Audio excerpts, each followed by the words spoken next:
নমস্কাৰ শিক্ষাগুৰুসকল, আপোনালোকক মোৰ ইউটিউব চেনেল টিচাৰ্ছ হেল্প গুৰুলৈ স্বাগতম জনাইছোঁ। আৰু আজি দিব বিচাৰিছোঁ এটি খবৰ। এই খবৰটো হ'ব যিসকল শিক্ষাগুৰুৱে নিজৰ নিয়মীয়া নিযুক্তি পত্ৰ ডাউনলোড কৰিব পৰা নাই, মিছমেচ দেখুৱাইছে, তেওঁলোকৰ বাবে তেওঁলোকে চিন্তিত হৈ আছে আৰু কি কৰণীয় হ'ব সেইটো ভাবি আছে তেওঁলোকে। গতিকে ইমান চিন্তা কৰিব নালাগে, বেছি চিন্তিত নহ'ব। আপোনালোকে কৰণীয় আজি একো নাই, কিন্তু অহাকালিৰ পৰা আপোনালোকে কৰিব পাৰিব। আপোনালোকে গ্ৰিভেন্স ফাইল কৰক। গ্ৰিভেন্স ফিল কৰিলে আপোনালোকে নিশ্চয় নিযুক্তি পত্ৰ লাভ কৰিবলৈ সক্ষম হ'ব।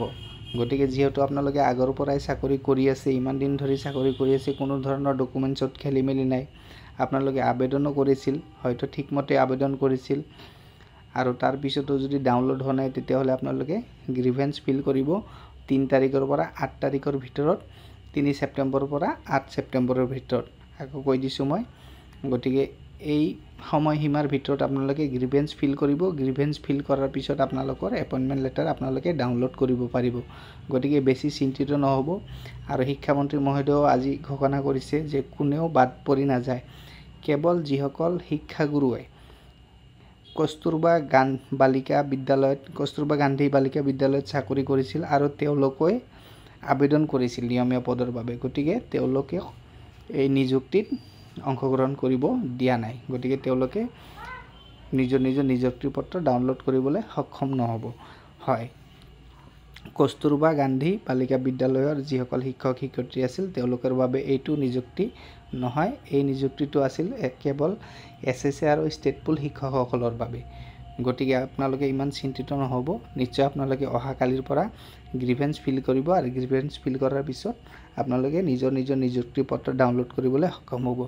আৰু এটা পইণ্ট হ'ব পাৰে, যদি কোনোবাই অনলাইন এপ্লাই কৰাতে ডেট অফ বাৰ্থ ভুলকৈ কৰি দিছিল, ধৰি লওক এটা এক্সাম্পল দিছোঁ 1991, এপ্লাই কৰাতে যদি 1990 হৈ গৈছে, তেতিয়াহ'লে আপোনালোকে প্ৰিণ্ট আউটটো চাব, যিটো আপোনালোকে আবেদন কৰাৰ পিছত ফাইনেল প্ৰিণ্ট আউট যিটো ওলায় সেইটো আপোনালোকে নিশ্চয় প্ৰিণ্ট আউট কৰি ৰাখিছে। সেই প্ৰিণ্ট আউট মতে আপোনালোকে ফিল কৰিব। যদি 1991 to 1990 হৈ আছে বা 20 to 19 হৈ আছে, তেনেকুৱা যদি হয়, তেতিয়াহ'লে সেই প্ৰিণ্ট আউটত থকা ডেটটোৱে মাৰিব, নিশ্চয় আপোনালোকৰ এপইণ্টমেণ্ট লেটাৰ ডাউনলোড হৈ যাব। আৰু যদি তেনেকুৱা হোৱা নাই, তেতিয়াহ'লে আপোনালোকে গ্ৰিভেন্স ফিল কৰিব। আৰু কিছুমান পইণ্ট মই কৈ দিছোঁ। এপইণ্টমেণ্ট লেটাৰত কিছুমান পইণ্ট লিখা আছে, সেই পইণ্টবোৰ মই এটা কৈ দিম, ইমান সময় নহ'ব, কাৰণ কাৰো ইমান ধৈৰ্য নাই এটা বস্তু শুনি থাকিবলৈ। 1 নম্বৰত পইণ্ট দিয়া আছে, the appointee concerned will join his or respective place of posting only after successful verification of supervision of the concerned district commissioner. হয়, ডিষ্ট্ৰিক্ট কমিশ্যনাৰে সকলো বস্তু ভেৰিফাই কৰিব, ভেৰিফাই কৰাৰ পিছতে এইটো কমপ্লিট হ'ব। তাৰপিছত 3 নম্বৰৰ পইণ্টত দিয়া আছে, no provident fund support of any kind shall be admissible. হয়, provident fund দিয়া নহ'ব, কাৰণ PF টো নহ'ব এইটোত। আৰু 3 নম্বৰ পইণ্টত দিয়া আছে, the appointee concerned will get basic salary with admissible allowances and the first increment will given only after 1 year satisfactory service. No claim for pay protection for past work will be accepted. হয়, তাৰমানে ইনক্ৰিমেণ্টটো এবছৰ পিছতহে লাগিব।